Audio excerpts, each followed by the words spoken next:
Bismillahirrahmanirrahim. Assalamualaikum warahmatullahi wabarakatuh.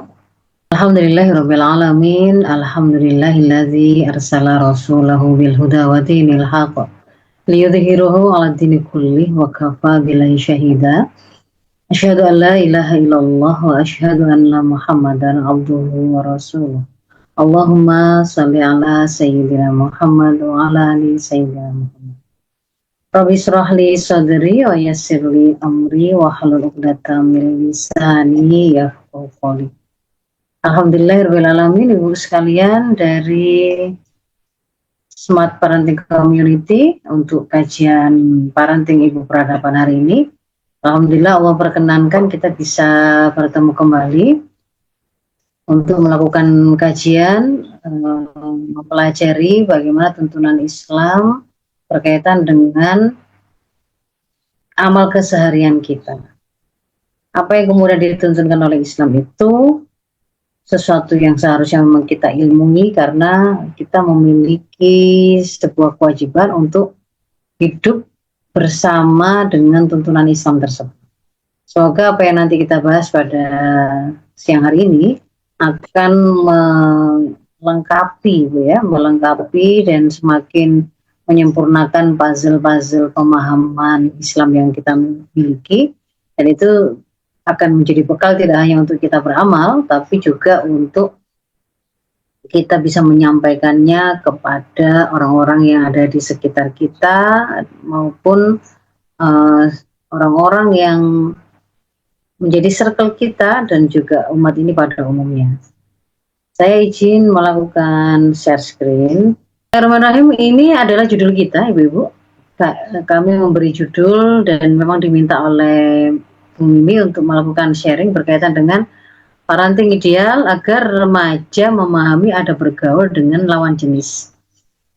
Ini adalah bahasan yang sebenarnya sangat krusial, sangat penting memang, karena sebagaimana kita tahu pada hari-hari ini, bahkan mungkin Ibu-Ibu juga sempat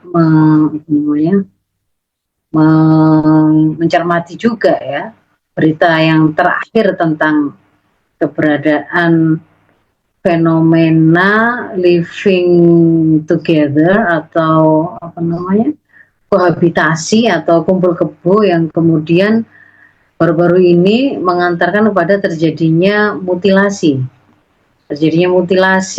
mutilasi hingga ratusan potong ya. Jadi itu adalah salah satu di antara problematika pergaulan dari generasi kita atau remaja kita.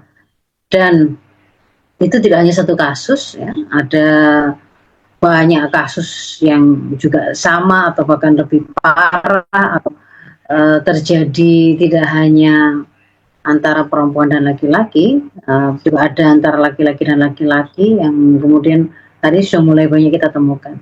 Maka membahas tentang bagaimana sebenarnya para remaja kita atau anak-anak kita itu kemudian melakukan pergaulan, itu menjadi sesuatu yang seharusnya kita ilmui untuk kemudian nanti kita sampaikan dan kita didikkan hal itu kepada anak-anak kita. Nah, pada hari ini adalah yang akan menjadi pembahasan kita, Ibu-Ibu. Ada 4 sub bahasan yang akan saya sampaikan. Yang pertama adalah, karena tadi ada judul yang diminta ada tentang parenting idealnya itu seperti apa, maka nanti kita akan awali dengan mendudukkan apa yang dimaksud dengan parenting ideal itu dalam hal ini, lalu kemudian kita masuk kepada mendudukkan gambaran akhlak generasi yang mereka itu terjaga pergaulan itu kalau dalam kepribadian anak-anak kita itu yang seperti apa, sehingga saya akan sampaikan di situ di bahasan kedua gambaran tentang kepribadian Islam kuat pada generasi kita itu yang seperti apa gambarannya, supaya nanti kemudian bisa kita ketahui oh ternyata posisi terjaganya pergaulan mereka dan kehormatan mereka ada di sini. Lalu yang ketiga mulai masuk ke lebih spesifik ya dan lebih detail terkait dengan bagaimana kita memberikan pendidikan seksualitas dan rambu-rambu pergaulan dalam Islam ya. Nanti di situ akan saya awali dengan yang dimaksud dengan pendidikan seksualitas dalam Islam itu apa, ada atau tidak gitu, lalu baru masuk ke dalam rinciannya. Dan yang terakhir itu adalah menyempurnakan perlindungan.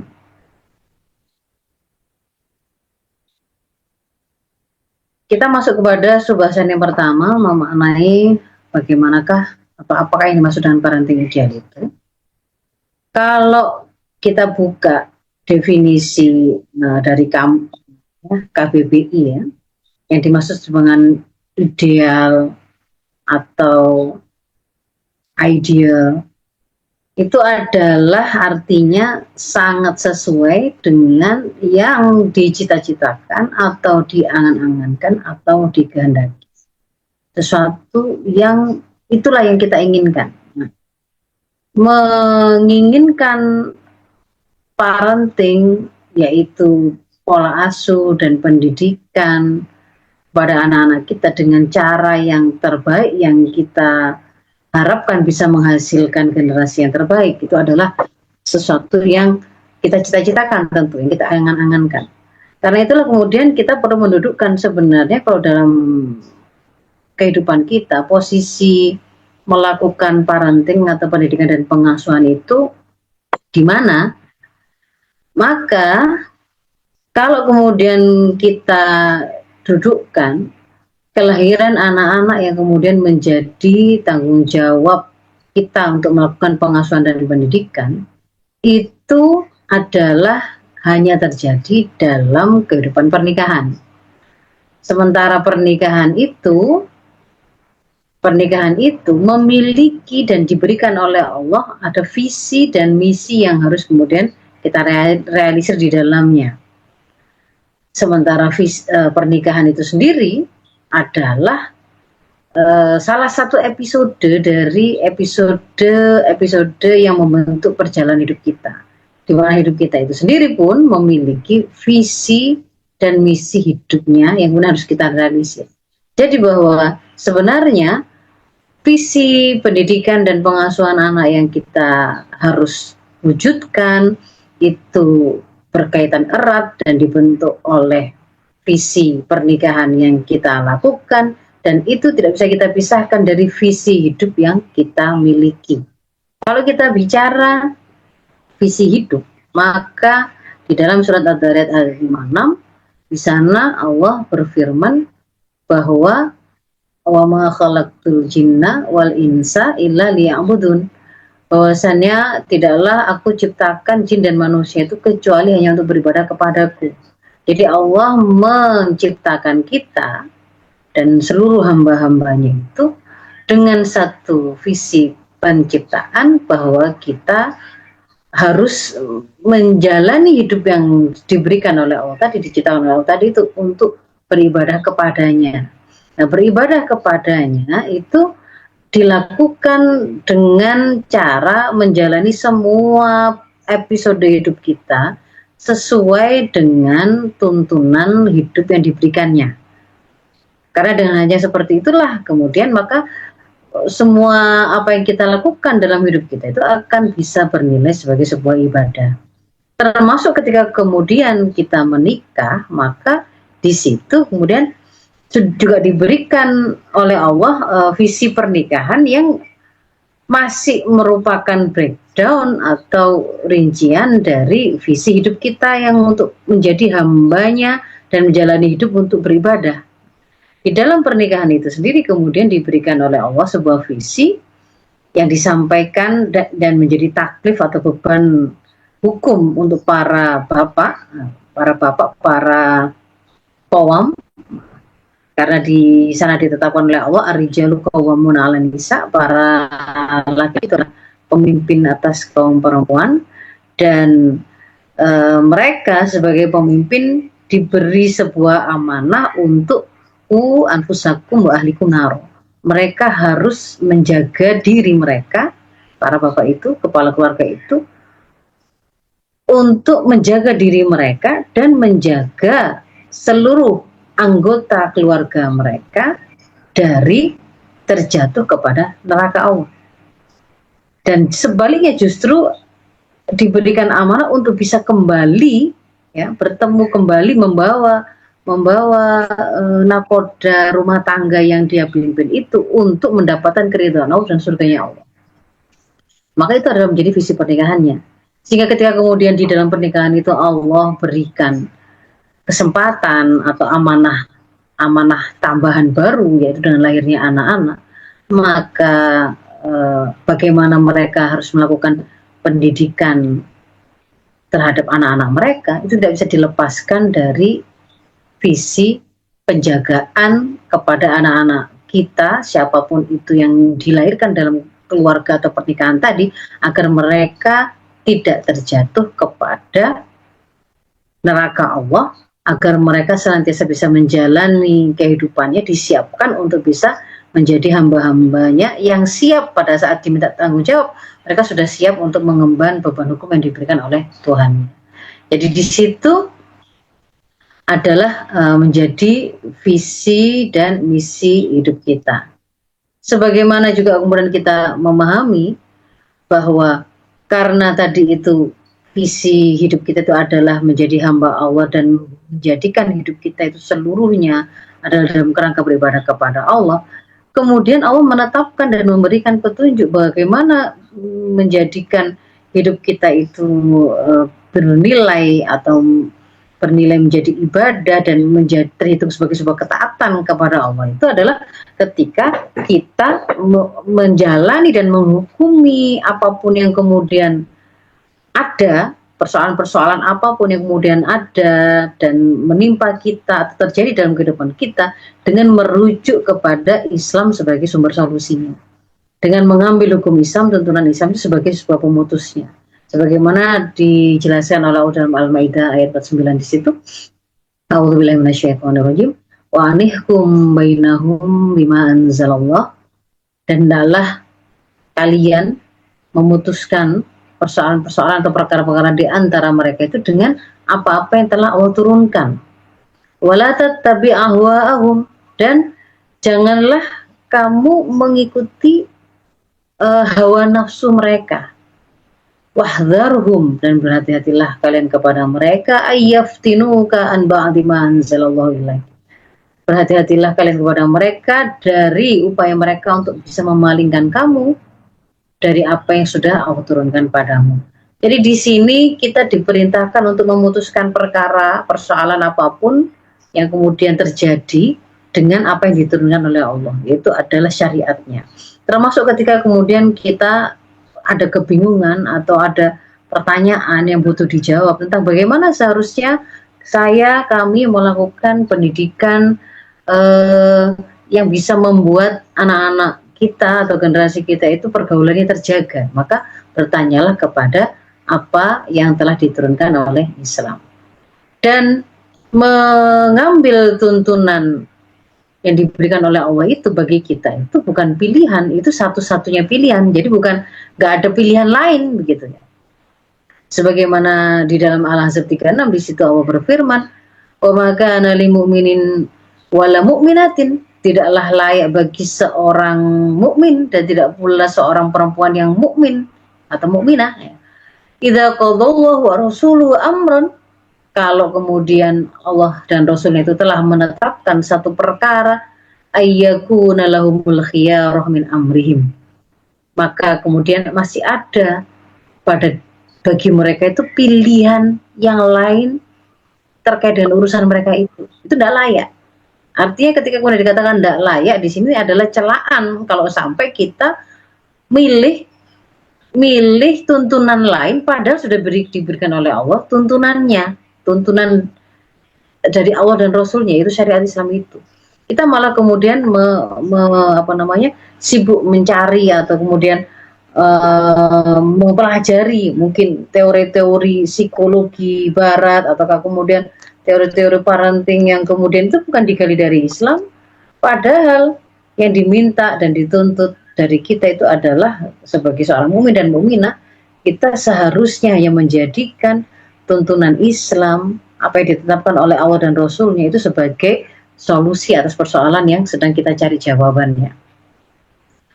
Nah, jadi bahwasannya mendidik anak tadi itu ternyata adalah bagian dari upaya kita untuk menyempurnakan visi misi hidup kita. Ada rangkaian yang berkaitan antara kelahiran seorang anak yang kemudian menjadi tanggung jawab dan amanah kita untuk mendidik mereka, yang itu ada kaitannya dengan pernikahan yang kita lakukan dan ada kaitannya dengan hidup yang sedang kita jalani. Bagian dari mendidik anak-anak kita itu ternyata adalah bagian dari upaya menyempurnakan visi misi hidup kita. Kalau kemudian visi misi hidup kita itu salah, kita tidak paham, bisa jadi kemudian akan berpengaruh kepada bagaimana cara kita membangun keluarga dan bagaimana kemudian kita memiliki keinginan atau desain untuk mencetak anak-anak kita seperti apa. Ketika terlepas dari visi misi hidup kita, bisa jadi pada saat kita menetapkan target atau tujuan pendidikan anak, kita membuatnya terpisah dan tidak ada hubungannya dengan ibadah, tidak ada hubungannya dengan kembali kepada surganya Allah dan mendapatkan ridhonya Allah, gitu.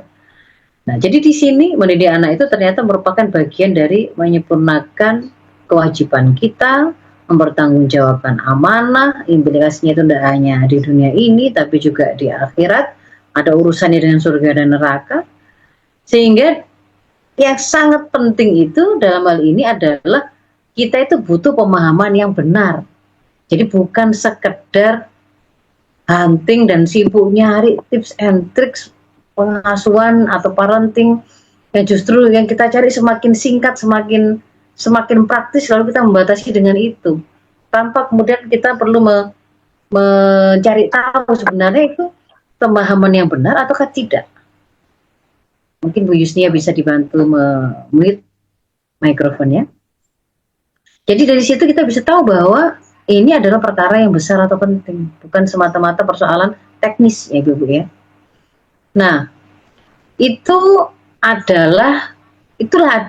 yang dimaksud dengan parenting ideal itu, yaitu parenting yang hanya akan bisa mewujudkan apa yang sebenarnya memang kita inginkan atau kita cita-citakan, yaitu ketika kita menyandarkannya dan menggali bagaimana langkah-langkahnya, tuntunannya, dengan menggali bagaimana tuntunan Isa memberikan. Sehingga kalau kemudian kita nanti itu sudah memahaminya, tinggal kemudian membangun komitmen untuk melaksanakan. Nah, yang subbahasan yang kedua, kita masuk kepada bagaimana gambaran sebuah kepribadian generasi itu terbentuk. Ya, ini untuk bisa membuat ibu-ibu semua paham posisi akhlak, gambaran tampilan anak-anak atau generasi yang terjaga pergaulannya itu di mana. Kalau kita membuka Al-Quran Surat Ibrahim ayat 24-25, di sana kita mendapatkan sebuah perumpamaan yang Allah berikan ya, terkait dengan perumpamaan pohon yang baik. Jadi di situ Allah berfirman, alam taro kaifa daraballahu mathalan kalimatan thayyibah. Apakah kamu tidak memperhatikan bagaimana Allah telah mengambil atau membuat satu permisalan tentang kalimat thayyibah. Permisalan dari kalimat thayyibah, kalimat yang baik itu seperti apa?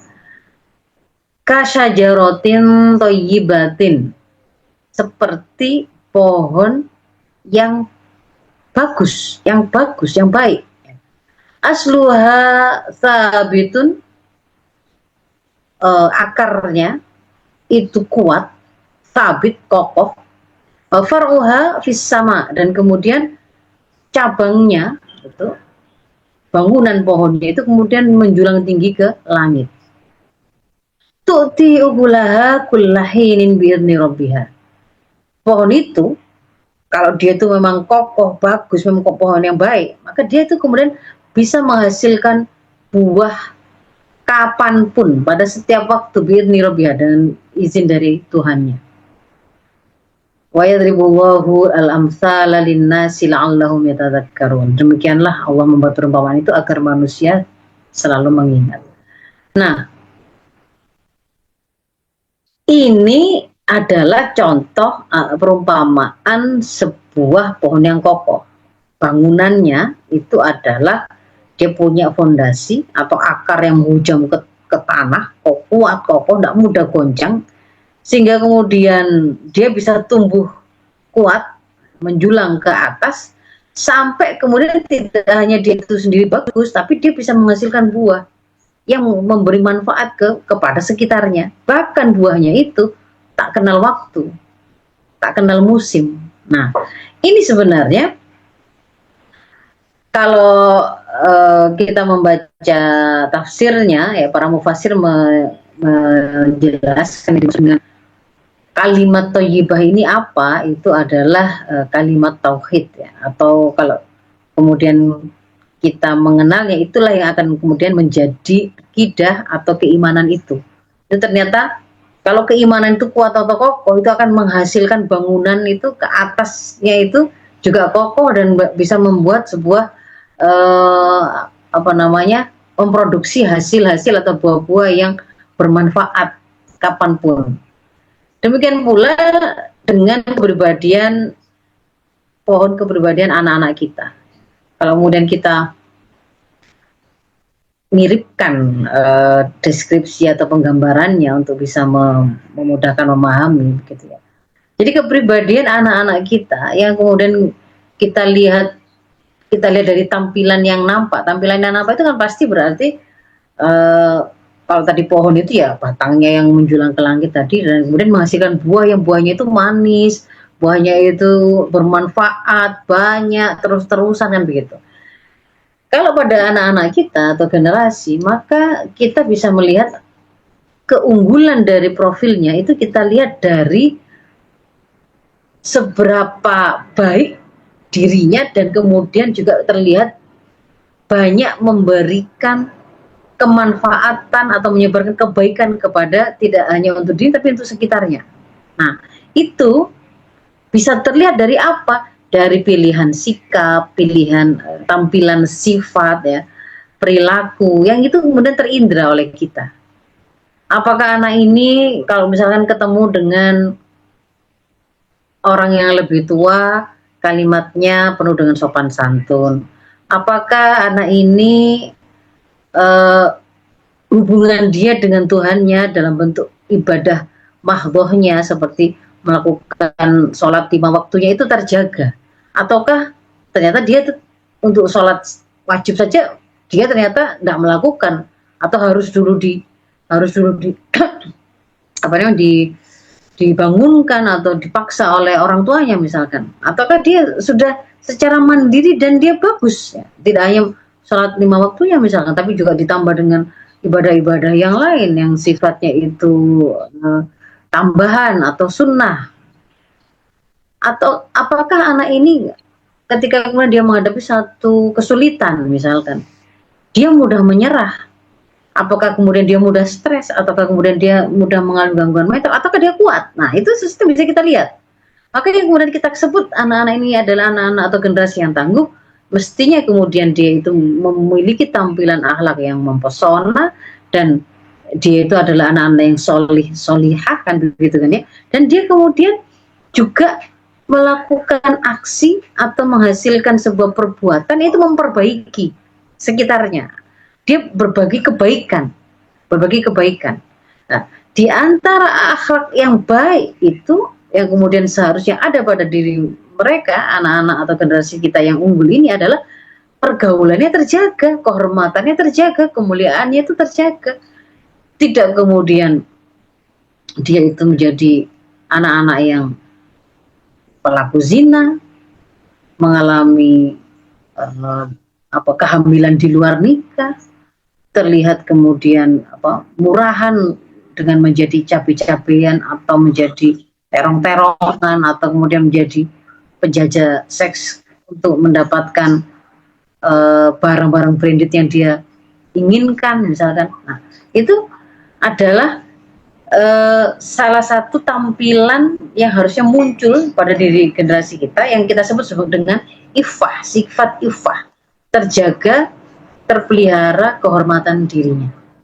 Dan semua tampilan-tampilan dari akhlak ini itu sebenarnya dihasilkan dari keberadaan pola pikir yang islami dan pola sikap yang islami. Kalau pola pikir yang islami itu adalah ketika seseorang setiap kali dia itu mau memahami apapun, dia kemudian bertanya kepada Islam untuk kemudian menjadi sandaran berpikirnya.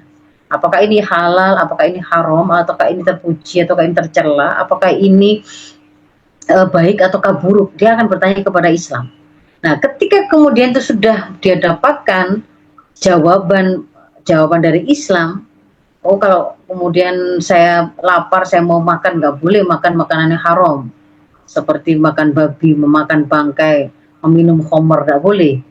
Dan juga harus ada adabnya, harus dimulai dengan menyebut nama Allah dengan menggunakan tangan kanan, tidak menggunakan tangan kiri, dan seterusnya. Itu, oh jawabannya itu, pemahamannya itu. Maka itu akan kemudian membentuk pemahaman yang dia punya, pemahamannya benar. Maka saat kemudian dia ada dorongan rasa lapar, dia mau beramal makan, dia ikat keinginan untuk memenuhi makan kebutuhan makannya dia tadi, amal makan dia tadi dengan pemahaman yang sudah dia punya, maka terbentuklah di situ pada saat itu pola sikap yang islami. Nah, pola pikir dan pola sikap yang islami inilah yang kemudian akan membentuk kepribadian islami pada anak-anak kita, yang nanti akan melahirkan tampilan yang bisa kita lihat diantaranya adalah itu tadi, ya, rajin sholat, tidak mudah menyerah, ya, mereka itu ifah, ya, terjaga kehormatannya, itu dari adanya kepribadian Islam ini. Jadi tadi pola pikir, pola sikap Islami itulah yang akan membentuk kepribadian Islami, dan itu berawal dari akidah Islam. Akidah Islam itu ya diawali dengan adanya ikrar atau pernyataan yang kita buat, pengakuan yang kita buat bahwa Allah adalah satu-satunya pencipta dan pengatur kita, itu yang kemudian disebut sebagai tauhidullah. Nah, atau akidah itu atau iman itu sendiri. Nah, makanya dia tadi bisa dibilang ya cocok dengan apa yang tadi digambarkan oleh Allah di dalam Ibrahim 24:25 tadi tentang perumpamaan pohon yang kuat, itu berawal seperti kalimah thayyibah, ya. Akidah itu sendiri ternyata bisa menghasilkan pohon kepribadian Islam yang juga kuat. Nah, bagaimana kaitan antara akidah, pemahaman, dan perilaku? Sebenarnya tadi sudah saya terangkan bahwasannya ketika seseorang itu berperilaku, perilaku itu ditentukan oleh pemahaman yang dia punya. Nah, pemahaman yang dia punya itu dibentuk oleh pola pikir yang dia punya. Kalau pola pikirnya benar, maka pemahamannya akan benar. Dan itu kalau pemahaman yang benar itu dipakai untuk mengikat sikap atau perilaku apapun yang mau dia lakukan, maka akan menjadi sebuah pola sikap yang benar, sehingga perilakunya menjadi benar. Dan itu berawal dari pada saat berpikir, memikirkan dan memahami apapun disandarkan kepada akidah yang benar, yaitu informasi yang benar, yaitu akidah Islam. Nah, itu berkaitan dengan bagaimana gambaran kepribadian Islam kuat pada generasi yang seharusnya kita munculkan atau kita wujudkan. Masuk diantaranya bagaimana kemudian kita akan bisa mewujudkan tampilan generasi yang terjaga dan terpelihara pergaulannya atau ifah. Nah, lebih spesifik lagi, bagaimana kemudian rambu-rambu atau tuntunan yang diberikan oleh Islam terkait dengan bagaimana kemudian kita mengajarkan anak-anak kita tentang pergaulan. Masuk ke dalam bab yang bahasan yang ketiga, saya akan mengawalinya dengan menjawab pertanyaan yang sering sekali muncul berkaitan dengan hal ini, yaitu adakah pendidikan seksualitas atau pendidikan seksual itu dalam Islam? Sebenarnya apa sih yang dimaksud dengan pendidikan seksual dalam Islam itu? Dia itu bukan sesuatu yang berdiri sendiri atau bahkan terpisah dari proses kita untuk mewujudkan kepribadian Islam anak atau generasi. Jadi ketika kita itu memberikan pendidikan tentang seksualitas atau melakukan pendidikan seksual itu kepada generasi, pada anak-anak kita, itu bagian tak terpisahkan dari proses pembentukan syah-syah Islam yang tadi saya terangkan. Yang sudah saya terangkan tadi, pembentukan keberadaan Islam pada anak-anak kita, termasuk sebenarnya itu untuk kita juga. Jadi kalau kita kemudian menginginkan perilaku kita terkait dengan pemenuhan terhadap naluri seksual itu benar, itu kan salah satu amal. Maka itu sebenarnya tidak bisa dilepaskan dari bagaimana proses mewujudkan keberadaan Islam pada diri kita, sehingga salah satu kemudian tampilan amalnya yaitu pemenuhan terhadap naluri seksual juga benar. Nah, ini nggak hanya berlaku untuk anak-anak atau kemudian generasi muda ya. Kita sendiri sebagai pendidiknya juga harus kemudian mewujudkan pada diri kita keberadaan Islam. Nah, jadi dia karena bagian dari proses pembentukan keberadaan Islam, maka dia pasti tidak akan bisa dilepaskan dari proses yang di sana kita akan membangun dan mengokohkan akidah dan keimanan anak sampai kemudian menghasilkan pola pikir yang Islami sesuai dengan tuntunan Islam, dan kemudian pemahaman itu digunakan untuk mengikat amal sehingga amalnya juga menjadi benar, dan ketika itu menjadi sesuatu yang sifatnya terus menerus dilakukan, ada polanya, maka pola sikapnya juga benar. Jadi asasnya di situ proses pendidikan seksual yang kita lakukan ini pasti juga sama, yaitu akidah Islam. Dalam hal ini adalah membuat mereka, anak didik kita atau anak-anak kita atau generasi ini mengerti hakikat dirinya sebenarnya siapa, bisa menjawab 3 pertanyaan mendasar, 3 pertanyaan besar yang harus dia jawab dengan benar, yaitu siapa saya, untuk apa kok saya itu hidup, setelah ini saya mau kemana. Nah, itu 3 pertanyaan paling mendasar sebelum pertanyaan bagaimana saya seharusnya bergaul. Nah, itu kan pertanyaan untuk apa saya di dunia ini, masuk di situ. Untuk apa saya di dunia ini sangat ditentukan oleh jawaban siapa saya. Setelah saya hidup ini mau kemana, itu berkaitan begitu. Bahwa kita itu adalah, tadi sudah saya terangkan, kita itu adalah manusia, hamba Allah, diciptakan dari Allah untuk menjawab pertanyaan siapa saya. Untuk apa saya hidup adalah dalam rangka untuk beribadah kepadanya dengan cara menjalankan seluruh episode hidup kita sesuai dengan tuntunannya. Setelah ini mau kemana? Kita kembali kepada Allah, mempertanggungjawabkan bagaimana cara kita hidup tadi. Apakah sesuai dengan tuntunannya ataukah tidak? Apakah di sini di dunia ini kita melakukan keharuman, kemaksiatan, ataukah kemudian kita melakukan ketaatan? Di situ. Nah, apa materinya?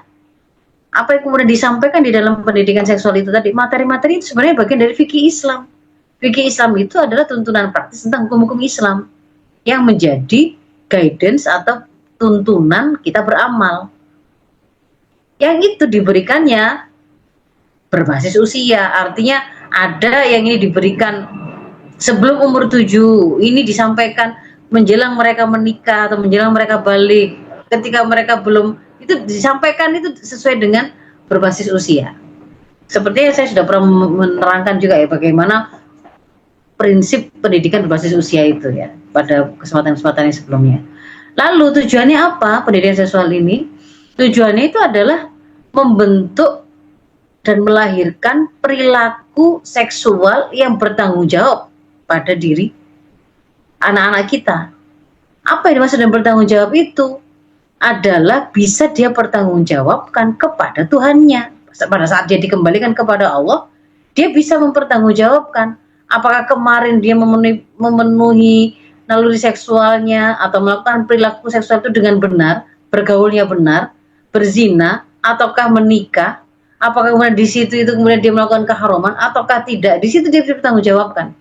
Jadi bukan bertanggung jawab itu artinya mau tanggung resiko, meskipun ternyata amal yang dia lakukan sebelumnya jelas-jelas itu keharuman, seperti yang kemudian hari ini dipahami oleh anak-anak kita, karena diajarkan di dalam pendidikan seks remaja hari ini versi sekuler itu, tujuan pendidikan ini hanya untuk mewujudkan perilaku seks aman, sehat, dan bertanggung jawab. Dalam arti aman itu nggak sampai hamil, sehat itu nggak sampai kena penyakit atau ketularan penyakit atau menularkan penyakit.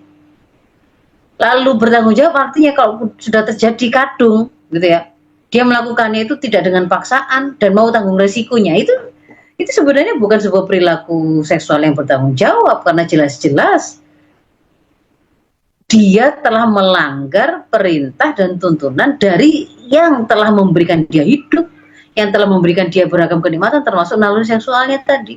Tentu itu bukan perilaku yang bertanggung jawab ketika kemudian dia melakukan keharaman. Nah, justru pendidikan seksual yang hanya berorientasi pada mewujudkan perilaku seksual yang sehat, aman dan bertanggung jawab ala sekuler tadi itu yang kemudian menghasilkan semakin maraknya anak-anak kita itu jatuh pada pergaulan bebas, perzinahan, akhirnya menjatuhkan mereka pada terkena dan tertular penyakit menular seksual, ada yang kemudian banyak menjadi pesakitan, mati, kehilangan masa depan dan seterusnya. Itu. Nah, bagaimana kemudian materi-materi atau isi yang kemudian kita berikan berarti ada beberapa poin-poin yang dan saya detilkan. Yang pertama adalah kenalkan kepada anak-anak kita bahwa Allah adalah sang pencipta mereka yang mengadakan mereka dari tidak ada, dan ketika Allah menciptakan mereka itu memang diciptakan manusia itu ada yang laki-laki, ada yang perempuan. Karakternya memang berbeda. Jadi ini kenapa penting untuk kita tunjukkan nggak sama laki dan perempuan itu nggak boleh kemudian dikatakan sama persis ya. Jadi pandangan Islam terkait dengan manusia dan laki dan perempuan itu adalah pandangan yang sangat khas dan sangat adil dan manusiawi. Ketika dia memandang manusia itu dari aspek kemanusiaannya, maka laki dan perempuan itu ya sama dari aspek kemanusiaannya. Maka ketika kemudian yang diberi beban hukum atau taklif itu adalah aspek kemanusiaannya, sama-sama hamba Allah, maka di situ tidak ada bedanya. Para lelaki diperintahkan untuk sholat, perempuan juga. Para lelaki diperintahkan untuk birrul walidain, para perempuan juga. Para laki-laki diperintahkan untuk saum, perempuan juga. Kalau kemudian para laki-laki meninggalkan sholat akan diadab, perempuan juga sama. Tapi kalau kemudian Islam juga memberikan pandangan bahwa kalau aspek kemaskulinan dan kefemininan itu memang ada bedanya. Laki dan perempuan pada aspek kefemininan dan kemaskulinitasannya itu berbeda. Maka di situ kemudian kita melihat ada hukum-hukum yang khusus diberikan kepada perempuan dan tidak diberikan pada laki-laki, dan ada hukum-hukum yang diberikan pada laki-laki tidak pada perempuan. Misalkan ada hukum-hukum seputar haid, seputar kehamilan, seputar masa nifas atau melahirkan, seputar persusuan, hadonah. Itu hanya ada pada perempuan, tidak pada laki-laki. Ada hukum untuk menjadi pemimpin negara, hukum untuk menjadi panglima perang ya, pasukan, menjadi mujahid ya, yang ada dalam barisan pasukan jihad, itu yang kemudian tidak ada pada laki-laki, termasuk tidak pada perempuan, termasuk juga kewajiban memberi nafkah kepada para perempuan yang menjadi tanggungan para bapak, itu ada pada bapak tapi tidak pada para ibu kan begitu. Nah, jadi di situ memang harus kita tekankan bahwa Allah menciptakan manusia itu ada laki-laki, ada perempuan, dan ada persamaan antara laki dan perempuan dari aspek manusianya, tetapi ketika kita bicara laki-laki dan perempuan maka di situ tuh ada perbedaan karakter yang memang diberikan, dan tidak perlu ada rasa iri dan tidak perlu dinafikan gitu. Walaysa dzakaru kal untha, laki-laki memang nggak sama dengan perempuan, perempuan nggak sama dengan laki-laki. Masing-masing kemudian diberikan tugasnya sesuai dengan karakter yang memang menjadi tabiatnya atau menjadi fitrahnya mereka itu diciptakan itu memang berbeda. Dan dari perbedaan tugas ini kita juga nanti bisa menanamkan kepada anak-anak kita tentang bagaimana seharusnya berarti para lelaki itu. Karena para lelaki dengan sikap maskulinitasnya dia kan berarti harus menjadi para pencari nafkah. Maka tidak boleh kemudian jadi lelaki kok tidak punya skill bekerja atau malas bekerja, kok malah leha-leha. Sebagai laki-laki ada perintah menjadi pemimpin, menjadi penanggung jawab, kok kemudian malah seharian hanya scrolling HP dan mager, nggak boleh. Jadi di situ terangkan. Menjadi ibu dititipi dari rahimnya, kehamilan yang dia jaga sekian bulan, yang di situ itu kemudian dia sudah dibiasakan untuk memiliki rasa kasih sayang, menjaga kehamilannya, maka menjadi sesuatu yang sangat sangat aneh, sangat bertentangan dengan fitrahnya dia yang penuh kasih sayang kalau kemudian dia itu menyiksa anak-anaknya atau menelantarkan anak-anaknya, tidak memiliki kelembutan pada anak-anaknya, misal seperti itu. Jadi di situ kemudian kita juga bisa menerangkan bahwa ada tampilan sikap sifat yang kemudian juga harus kita wujudkan berkaitan dengan apa yang menjadi karakter kita masing-masing, laki-laki maupun perempuan. Dan tidak boleh kemudian di situ tuh ada saling iri terhadap kelebihan satu sama lainnya, atau kemudian menginginkan untuk akhirnya menyerupai, enakan jadi pemimpin, maka yang perempuan akhirnya menjadi orang yang justru kemudian menginginkan merubah fisiknya dengan cara menghilangkan rahimnya, menghilangkan kelenjar susunya dan seterusnya misalkan, dan seterusnya, atau sebaliknya. Hal ini sangat penting karena nanti itu juga akan menjadi sebuah pencegah untuk anak-anak kita atau generasi itu bisa terjatuh kepada orientasi seksual yang menyimpang. Baik dia itu sebagai pelakunya maupun dia nanti sebagai objek atau menjadi korbannya. Kalau dia melihat, ada laki-laki kok gayanya kok melambai, dia sudah waspada. Ini ada yang nggak betul kan begitu. Kok ada perempuan kemudian sangat maco dan sangat gayanya itu sangat gagah, tidak ada.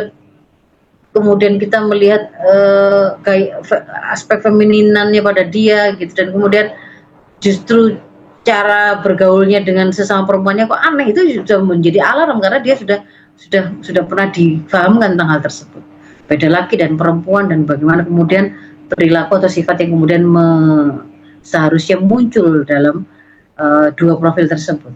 Lalu yang kedua, kita ajarkan kepada anak-anak kita kenalkan dalam Islam itu ada yang namanya konsep hayatul khos wa hayatul am, kehidupan khusus dan kehidupan umum. Semua kehidupan yang untuk memasukinya kita membutuhkan atau diperintahkan oleh Islam untuk meminta izin, itulah kehidupan khusus. Sementara kalau kehidupan umum itu tidak dibutuhkan atau tidak diperlukan adanya izin untuk kita memasukinya. Misalkan kita berada di jalanan, berada di jalan-jalan, kita kemudian naik kendaraan umum, kita memasuki gedung-gedung umum seperti sekolah, rumah sakit, itu adalah kehidupan umum. Tetapi ketika kemudian kita masuk ke rumah pribadi, mobil pribadi, kalau kos-kosan kamar pribadi, maka di situ itu tidak boleh kita memasuki kecuali mendapatkan izin dari penghuninya. Maka di situlah itu ada kehidupan khusus. Ada beda nanti itu hukum-hukum yang mengiringi berkaitan dengan adanya pembagian kehidupan khusus dan kehidupan umum ini. Ada baju yang hanya boleh dipakai di kehidupan khusus, tapi tidak boleh di kehidupan umum. Aurat boleh terlihat hanya di kehidupan khusus, tidak di kehidupan umum. Maka itu kemudian tidak diperbolehkan orang masuk ke kehidupan khusus tanpa izin, misalkan seperti itu. Itu kita sampaikan konsep tentang kehidupan khusus dan kehidupan umum. Lalu yang ketiga, ada kewajiban pada anak-anak kita untuk meminta izin pada 3 waktu, meskipun mereka masih anak-anak, karena memang hukum untuk anak-anak. Kalau untuk orang dewasa, untuk memasuki hayatul khos atau memasuki kamar, kapanpun mereka harus membutuhkan izin. Tapi kalau anak-anak, di luar 3 waktu aurat ini, mereka boleh tidak pakai izin, tapi untuk memasuki kamar orang tua pada 3 waktu ini, yang khusus ini, maka mereka wajib dengan izin. Kapan 3 waktu itu? Itu ada di Al-Ahzab, ya, ayat 13. Di sana ada 3 waktu itu adalah yang pertama sebelum sholat subuh, menjelang subuh itu, lalu tengah hari setelah sholat zuhur, saat orang mulai mau istirahat siang, dan setelah sholat isya. Ini adalah 3 waktu aurat. 3 waktu aurat biasa terlihat aurat orang-orang dewasa itu pada 3 waktu ini. Sehingga meskipun anak-anak dia harus meminta izin untuk ketika memasukinya. Dengan cara begini itu nanti akan membentuk sebuah mindset ya, pola pikir dan juga pola sikap terbiasa untuk tidak menjadi orang yang matanya itu mudah dan mau melihat aurat. Seandainya kemudian tidak sengaja melihat aurat, dia akan segera mengalihkannya karena dia diajari untuk tidak mudah melihat aurat, bahkan aurat orang tuanya sendiri kan begitu. Nanti itu juga akan berpengaruh kepada misalkan kemudian ada orang yang melakukan tindakan cabul dengan membuka auratnya di depan dia akan tahu itu menjadi alarm, wah ini nggak betul ini. Atau dia kemudian dipaksa dilihat auratnya, misalnya celananya dipelorot atau dipaksa ikut masuk ke waktu dia mau ke kamar mandi dipaksa ada orang ikut masuk, nah itu juga kemudian menjadi alarm, itu tidak betul. Meskipun dengan bujuk rayu, karena nanti anak-anak itu ada yang kemudian ternyata dengan bujukan hanya 10.000, 5.000, satu es krim, satu permen itu disuruh membuka auratnya, ternyata ada yang mau. Nah itu di situ mereka akan paham itu. Yang keempat, ada kewajiban untuk memisahkan tempat tidur anak, dan itu diperintahkan mulai dipisahkan mulai umur 7 ya. Yang sebagaimana kita dapatkan itu di dalam beberapa hadis Rasul. Nanti silakan Ibu baca sendiri. Nah, kalau misalkan ini sudah, meskipun anak tadi itu belum umur 10 tahun, tapi kalau sudah mukallaf ya sudah akil dan balik itu yang kemarin sudah saya terangkan sebelumnya juga pernah, alamatul bulu, tanda-tanda balik itu sudah ada, maka dia dihukumi seperti dewasa. Ya, jadi sudah maksimal dia itu dipisahkan tempat tidurnya itu adalah 10 tahun, dan itu dimulai harusnya untuk dipisahkan dari umur 7. Ini tentang batasan kapan mulai dilakukannya. Nah, jadi ada hadis tadi yang hadis Abu Daud tadi yang digandeng dengan perintah untuk mengajarkan sholat, memerintahkan sholat pada anak-anak kita pada waktu mereka umur 7 tahun, dan diperbolehkan untuk wadribuhum alaiha wahum abna'u asyara sinin, ketika anak-anak itu sudah diajari sejak umur 7 untuk sholat, dan ketika umur 10 masih belum sholat, itu dibolehkan, diperkenalkan pemberian sanksi fisik, dan di situ ada wafarriqu bainahum fil madhaji, dan mulai pisahkanlah tempat tidur mereka. Nah, di hadis Al-Hakim ini ditunjukkan wa idza balagha auladukum sab'a sinina wa farriqu baina furushin. Ketika anak-anak kalian telah menginjak usia 7 tahun, maka pisahkanlah tempat tidur mereka. Tempat tidur mereka ini bermakna jadi harus pisah kasur, beda selimut. Ya. Jadi kalau misalkan beda satu kasur tapi beda selimut, itu masih satu pembandingan. Kalau misalkan beda kasur tapi satu selimut, itu juga masih satu pembaringan. Jadi harus beda kasur, beda selimut. Kemudian yang berikutnya adalah yang kelima, tanamkan rasa malu, kenalkan aurat dan pakaian sesuai syariat. Membiasakannya sejak dini, sejak awal. Mengenalkan itu aurat, tidak boleh kemudian bermudah-mudah ditunjukkan ke orang. Jadi tidak boleh ada ibu-ibu muslimah kok kemudian mengizinkan dan bahkan nyuruh anaknya mandi di depan rumah. Apakah itu dengan alasan hujan-hujan atau karena berenang di teras yang terbuka, atau kemudian malah sengaja dimandikan di situ karena keterbatasan kamar mandi misalkan ya, dianggap masih anak-anak. Atau misalnya kalau waktu lagi diajak berenang gitu ke tempat wisata, lalu mengganti baju anak itu di area terbuka, itu salah. Itu secara tidak langsung mengajarkan kepada anak-anak kita untuk mereka akhirnya tidak mengenal rasa malu ketika auratnya terlihat. Nah, dan itu tidak boleh. Karena sebaliknya justru harus kita tanamkan rasa malu itu kepada anak-anak kita. Harus dipahamkan dan dibiasakan. Tidak boleh meskipun masih kecil terus bertelanjang di depan orang lain, kelihatan kemaluannya pada waktu dia ganti pakaian. Itu harus dipesankan. Jadi misalkan anak kita juga ada momen dia harus BAK ke waktu sekolah. Kita ajari bagaimana masuk kamar mandi dulu, lepas di dalam, jangan di luar. Kalau misalnya ganti baju, kalau kemudian itu dari baju seragam tertentu ke seragam olahraga misalkan, nah ini boleh karena nggak terlihat auratnya. Kamu pakai celana yang sampai ke apa, ke lutut, mengganti baju luarnya saja, berarti kalau ganti di kelas sebenarnya nggak apa-apa kayak gitu. Jadi mereka dipahamkan dan dibiasakan. Itu adalah perwujudan dan atau pelaksanaan dari hukum syara terkait dengan menutup aurat dan berpakaian yang sempurna ya, baik di An-Nur ayat 30-31 maupun Al-Ahzab ya, 59. Kemudian yang berikutnya kita perkenalkan adanya konsep pemisahan jamaah pria dan perempuan. Jadi laki dan perempuan itu nggak terus campur baur, apapun melakukan apapun itu campur baur, dempet-dempetan, uyel-uyelan, kontak fisik setiap saat di kendaraan umum, di tempat-tempat umum, itu udah begitu. Gambarannya adalah seharusnya seperti di masjid begitu, barisan perempuan ya dengan perempuan, barisan laki-laki dengan laki-laki. Kecuali kemudian ada keperluan untuk pertemuan atau melakukan ikhtilat, yaitu ada pertemuan yang mengharuskan mereka itu berinteraksi dan itu ketemu laki dan perempuannya. Nah, di situ ada yang diperbolehkan. Dibolehkan mereka itu melakukan ikhtilat, melakukan pertemuan itu dalam kerangka ta'awun, dalam kerangka kerjasama.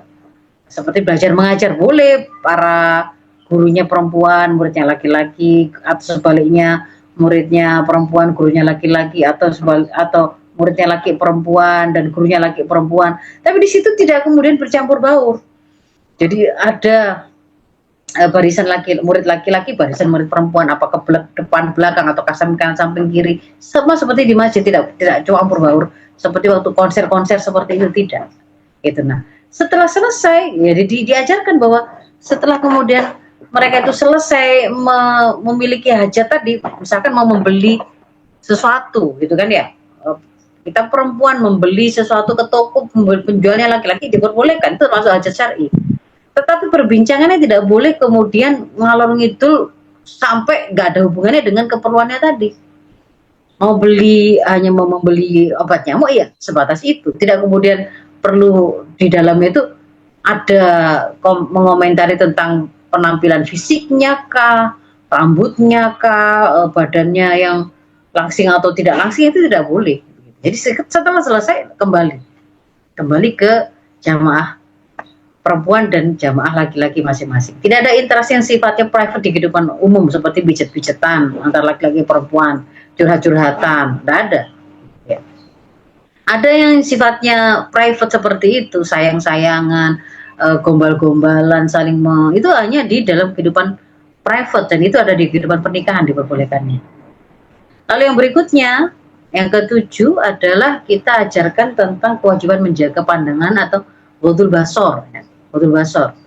Dalam An-Nur 30-31 itu ada perintah untuk kita itu ya ghuddu min absari. Kita itu diperintahkan untuk menundukkan sebagian pandangan kita. Ada kata minnya ya, tidak menundukkan seluruh pandangan sampai nggak lihat sama sekali, itu tidak.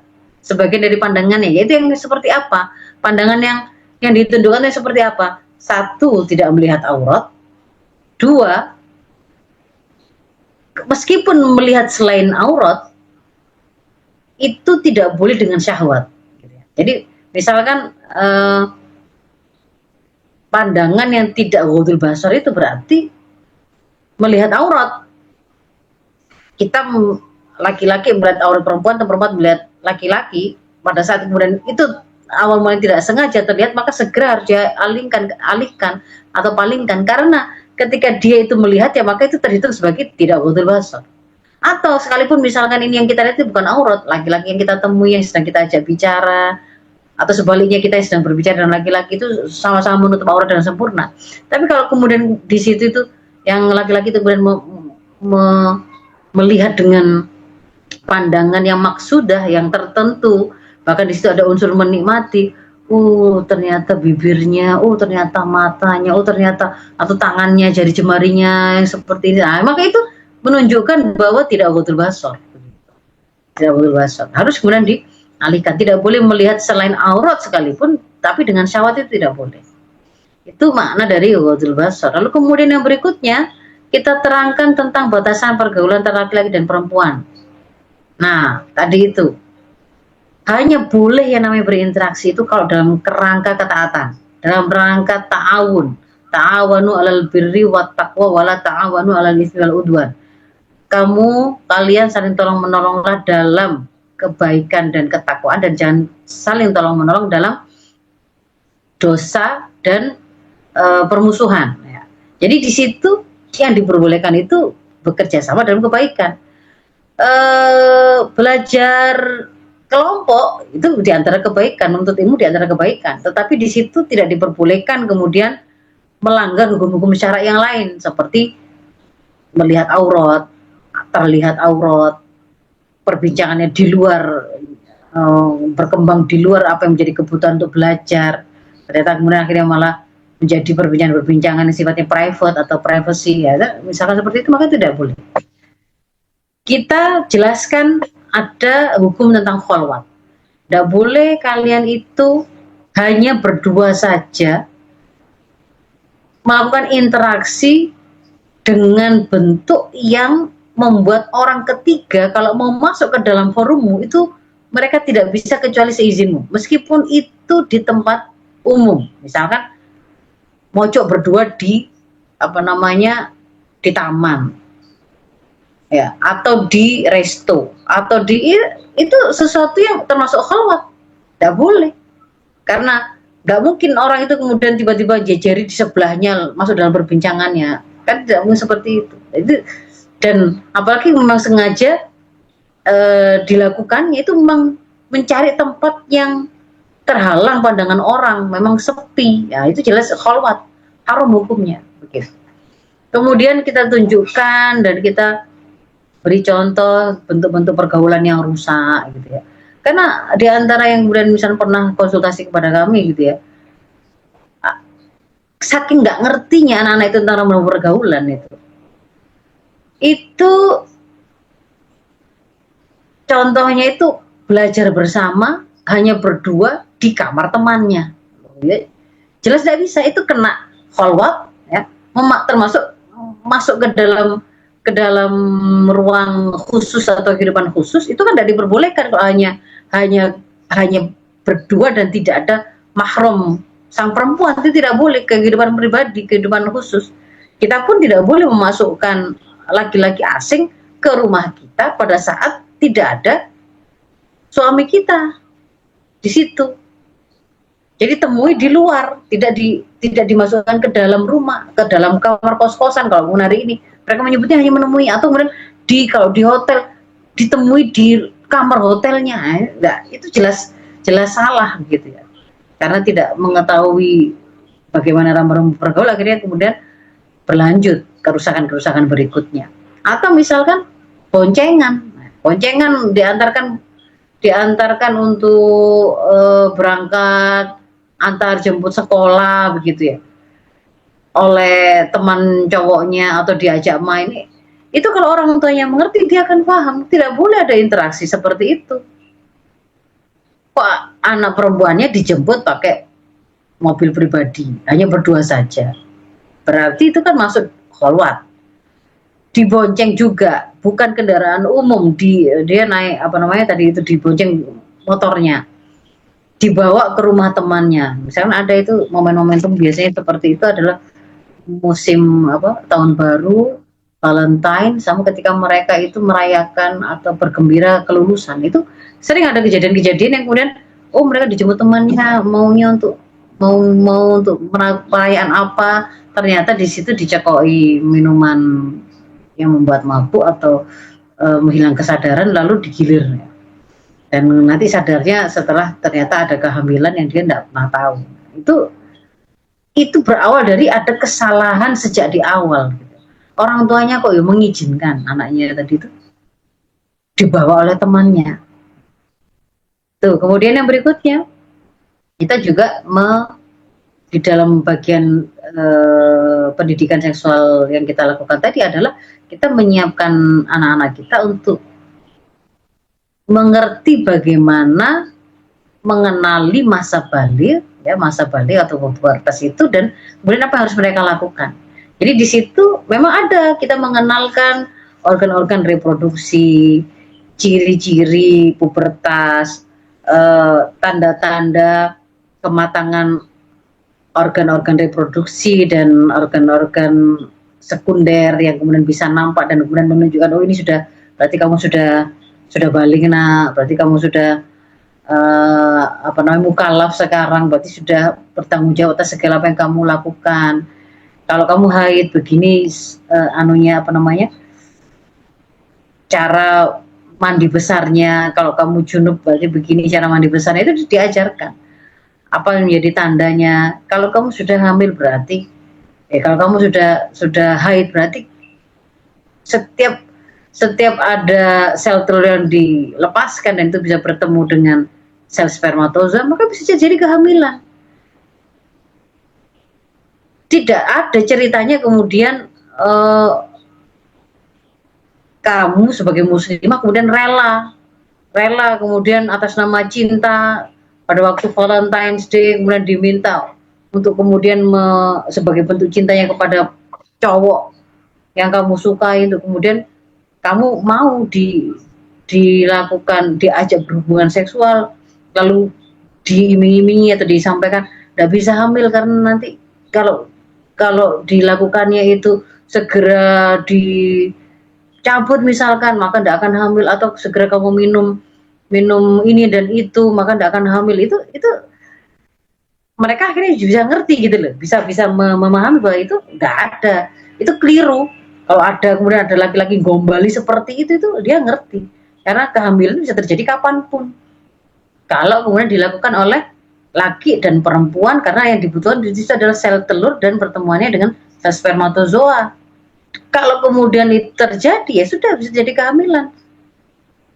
Mau itu baru pertama kali kok, jadi mereka juga ngerti begitu. Seperti ini kita terangkan, kita sampaikan, kita ajarkan.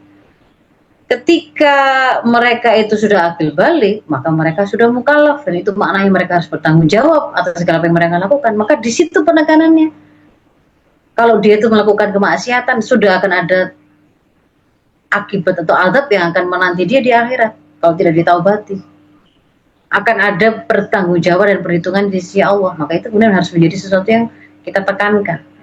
Nah, kewajiban justru kemudian yang memang menjadi kewajiban utama orang tua, dan disebut orang tua itu berhasil, itu adalah ketika mereka berhasil menyiapkan anak-anak mereka itu pada saat yang menjadi mukallaf, dia siap kemudian menjadi seorang hamba yang melaksanakan beban hukum yang telah diberikan oleh Tuhannya.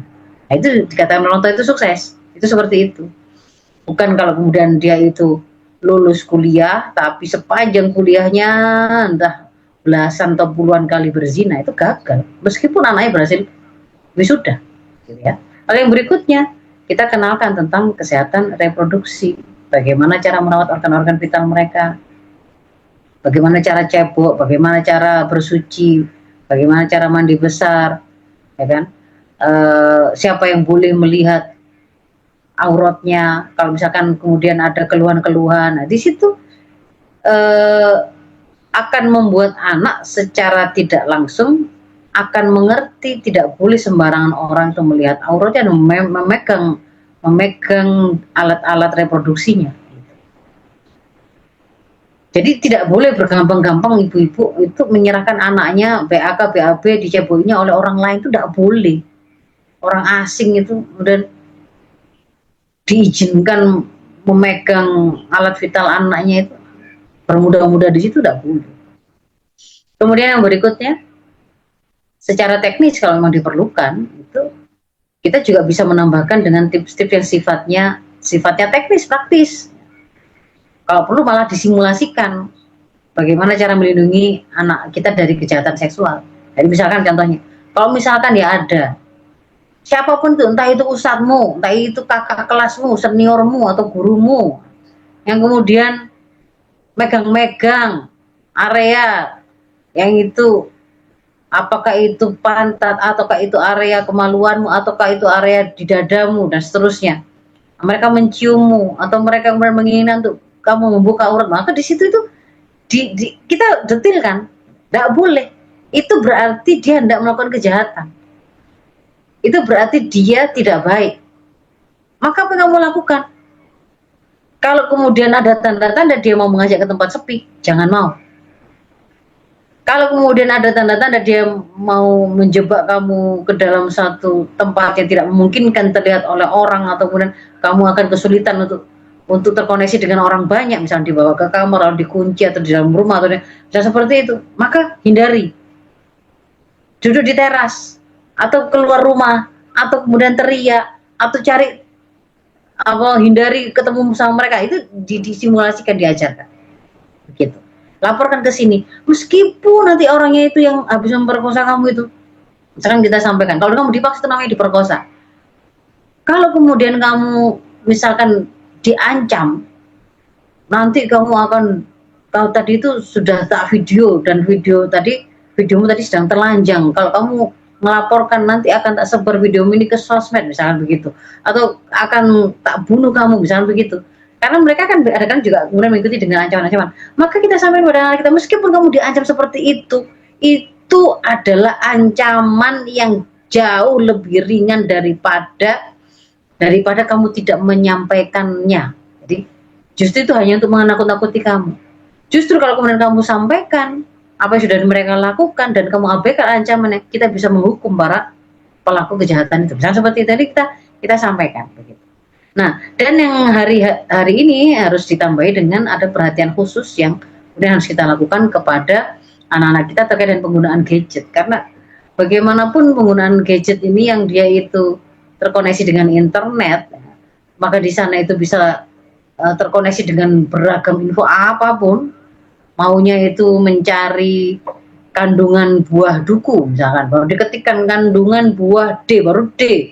Ketika di mesin pencarian di Google itu pernah ada yang mencari kata-kata buah dada, DA, yang dekat kan D dengan huruf awalnya A, mungkin akan membuat mereka kalau nggak sengaja terenter, nah, maka dia akan bisa sampai kemana-mana itu, bahkan ke situs-situs porno. Maka di situ harus ngerti orang tua itu kapan mereka membolehkan anaknya menggunakan gadget, kapan mereka boleh memiliki gadget, berapa lama, apa yang kemudian boleh mereka akses, bagaimana cara melindungi, itu harus diilmui juga. Itu. Nah, terakhir, meskipun itu sudah kita lakukan, untuk bisa melakukan penyempurnaan perlindungan itu tidak bisa tidak kecuali kita juga harus melibatkan keberadaan masyarakat yang kondusif dan negara yang memang hadir untuk menjadi pemelihara dan penjaga anak-anak kita. Karena pohon itu tumbuh itu membutuhkan tanah yang sehat, atmosfer, udara, air yang juga dia tidak terkontaminasi, tidak kemudian banyak mengandung racun-racun membahayakan mereka. Sebagaimana anak-anak kita, meskipun di rumah dia itu dibesarkan, dididik dengan baik oleh orang tua, tapi ketika kemudian dia keluar rumah, ternyata di tengah masyarakat itu terbiasa ada aurat di mana-mana. Produksi konten-konten porno itu bisa mudah diakses oleh mereka semudah mereka menjentikan jari. Ketika kemudian ada predator seksual ternyata tidak dihukum dengan hukuman yang menjerahkan, maka tidak akan bisa sempurna perlindungan yang kita lakukan. Jadi di situ ada selain aspek pohonnya yang tadi yang itu, pohon badan anak kita yang butuh akidah yang kuat. Lalu akidah tadi itu membuat mereka itu mengerti bahwa mereka harus hidup dengan aturan hidup sesuai dengan tuntunan syariah, sehingga ketika kemudian yang ketiga semakin lengkap pemahaman yang mereka punya dan semakin dekat mereka dengan Allah, sehingga mereka itu semakin ringan untuk taat kepada tuntunan Allah yang sudah dia ilmui, maka itu akan semakin mengokohkan mereka. Tetapi ada faktor yang kedua yang kuning-kuning itu, ada masyarakat yang kondusif, yang mereka itu nggak boleh cuek, nggak boleh hanya individualis gitu ya, egois, tapi mereka juga harus menjadi pelaku amar ma'ruf nahi mungkar, melakukan dakwah, dan harus ada negara yang berkarakter ro'in dan junnah. Ro'in itu memelihara urusan rakyatnya, junnah itu melindungi rakyatnya, dan itu hanya bisa kalau negara itu menerapkan syariat kafah. Nah, ini gambaran masyarakat itu seperti ini ya, masyarakat itu bukan sekedar kumpulan orang, tapi kumpulan orang yang orang-orang di dalam itu berinteraksi terus-menerus. Interaksi mereka hanya bisa dilakukan kalau mereka itu punya kesamaan pemahaman dan kesamaan perasaan. Kalau perasaan dan pemahamannya itu berbeda, satu itu mencintai zina karena menganggap itu menguntungkan, satu memandang itu haram, itu rusak, itu merugikan. Mereka tidak akan terjadi dua kelompok ini berinteraksi. Tapi kalau ada yang satu menjual diri menjadi penjajah seks PSK komersil itu menguntungkan, bisa mendapatkan harta yang cepat untuk membeli barang-barang branded impian, dan ada pihak lain yang memandang membelinya juga menguntungkan daripada menikah, nggak bisa gonta-ganti, ini malah enak, maka di situ akan jadi interaksi kan begitu ya, kesamaan pemikiran, kesamaan perasaan, dan akan dilanggengkan interaksi itu, mau rusak atau mau baik akan dilanggengkan sesuai dengan aturan apa yang menaunginya. Kalau kemudian aturannya itu ternyata yang diterapkan itu justru memang melegalkan perzinahan dengan alasan kalau di lokalisasi ini boleh, yang nggak boleh itu kalau keleleran, nah, maka di situ akan semakin langgenglah dan maraklah yang namanya aktivitas perzinahan di tengah masyarakat. Maka di situ kita bisa melihat ada unsur pemahaman yang dimiliki oleh individu-individunya harus benar, sampai mengatakan kepada perasaan mereka itu juga terpengaruh oleh pemahamannya. Kalau dia itu memahami pencurian itu haram, maka dia juga benci menjadi pencuri, benci kalau hartanya dicuri. Perasaannya juga terbentuk oleh pemahamannya. Dan itu dilanggengkan oleh aturan yang mengharamkan dan memandang pencurian adalah sebuah tindakan kriminalitas yang akan dihukum. Nah, maka disinilah kemudian kita bisa melihat untuk menciptakan masyarakat yang kondusif itu ternyata harus ada dakwah. Karena bisa jadi ada orang-orang yang tidak ngerti batasan aurat, ada orang yang ngerti zina itu haram, ada yang tidak ngerti bahwa menjadi LGBT itu haram, laki bertingkah seperti perempuan, atau sebaliknya itu adalah sesuatu yang salah, itu bisa jadi. Di situ harus ada dakwah untuk merubah pemahamannya, merubah perasaannya, dan membuat aturan-aturan yang diterapkan oleh negara juga aturan-aturan yang benar. Dan ini adalah pilar penerapan hukum Islam memang butuh tiga hal ini dari individunya. Itu dorongannya adalah karena ketakwaan akan membuat dia itu menghindari zina, dia akan bergaul dengan penuh penjagaan terhadap ifah atau kehormatan dirinya. Tapi masyarakat juga akan membantu untuk bisa tegaknya hukum tersebut kalau mereka peduli. Ketika ada orang yang melakukan kemaksiatan, mereka melakukan koreksi, mereka melakukan peringatan, nggak malah kemudian justru membuat kos-kosan yang itu membolehkan kumpul kebo dan kemudian cuek-cuek saja, asalkan kemudian menguntungkan, sama-sama tahu satu sama lain, ternyata di lingkungan itu semua sampai RW-RW-nya tahu bahwa mereka melakukan praktek seperti itu dan mendiamkan saja, maka itu adalah sebuah kekeliruan. Masyarakat yang kemudian harus kemudian kita wujudkan adalah masyarakat yang melaksanakan amar ma'ruf nahi munkar, nggak cuek, mereka melakukan kontrol sosial. Dan terakhir adalah pilarnya adalah negara. Negara itu adalah pemilik kekuasaan untuk menerapkan aturan secara menyeluruh, termasuk di situ bagaimana sistem pendidikannya supaya membentuk anak-anak yang lahir beragama Islam, bagaimana sistem media dan informasinya, membolehkan nggak konten-konten porno itu tetap lanjut, judul konten-konten yang berisi judul misalkan, karena itu juga ternyata ada kaitannya begitu.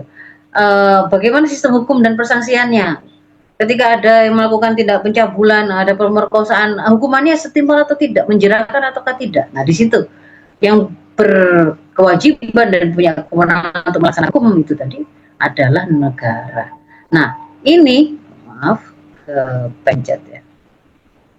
Maka ini adalah tiga pihak ini semuanya harus bersinergi dan menjalankan fungsinya agar penjagaan kita terhadap anak-anak kita dari pergaulan yang salah itu bisa berjalan. Saya kira itu Ibu yang bisa saya sampaikan. Mohon maaf. Assalamualaikum warahmatullahi wabarakatuh.